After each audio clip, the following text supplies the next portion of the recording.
overall, if we look at this on a sort of top line ESG score level, Malaysian companies actually rank pretty well if you compare them against emerging market peers and regional peers.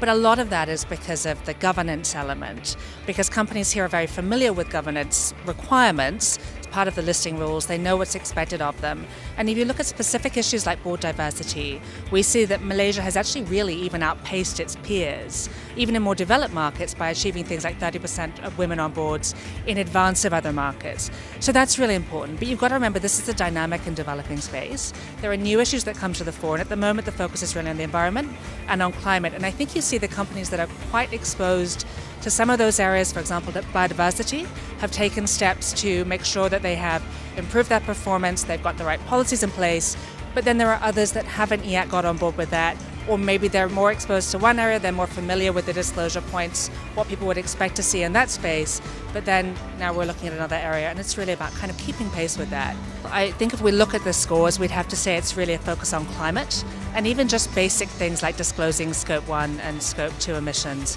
It's a real focus now from the regulators here in particular, echoes everywhere, I would say, across Asia.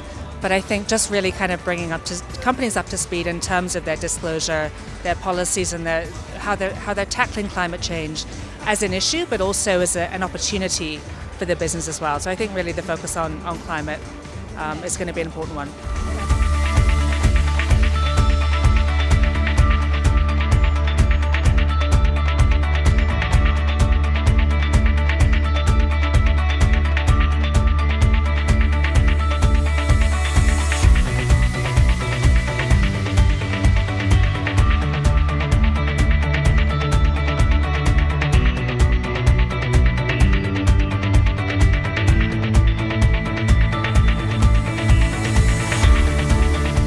So I think taking that kind of whole of market approach, really kind of using all of the tools in the toolbox is going to be very helpful.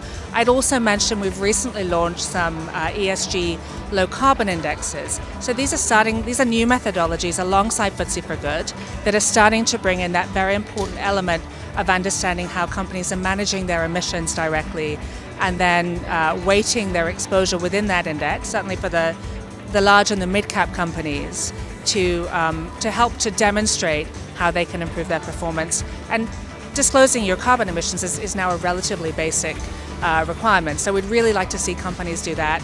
And yes, that's an area that we're going to be focusing on engaging companies on as well.